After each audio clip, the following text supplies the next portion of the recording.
what does the Bible mean when it says all these things will be fulfilled? Are all the end times events happening around us now? Let's look at scripture to find out.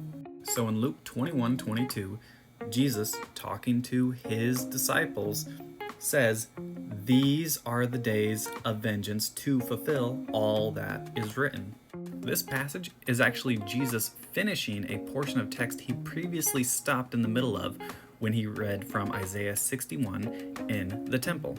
You can find this account in Luke 4:19. But this is Jesus talking to his disciples, telling them that their current days are the days of vengeance. And he tells them later on in Matthew 24:33 and 34, "Truly I tell you, this generation will certainly not pass away until all these things have happened." Now let's see what Daniel has to say.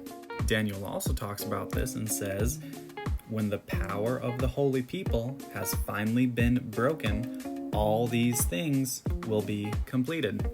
And in this instance, the holy people he mentions are not modern day Christians, because our power is Christ and he will never be shattered, never be broken, never be defeated.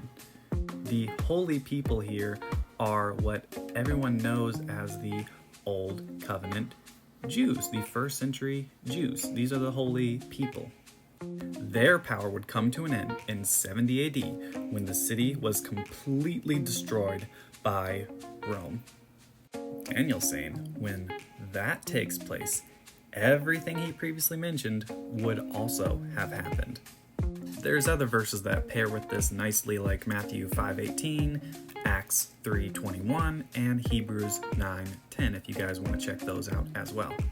The problem is, God constantly says all these things would be fulfilled.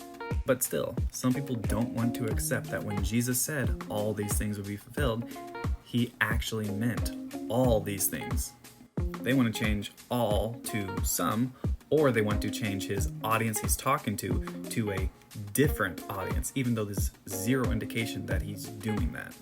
This isn't a matter of what you want to believe, it's actually a matter of what God says.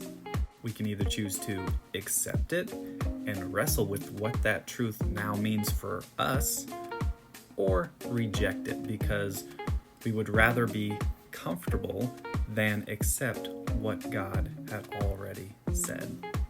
I hope you found this helpful, and follow for more so we can keep reading the Bible with a Hebraic mind instead of a 21st century mind.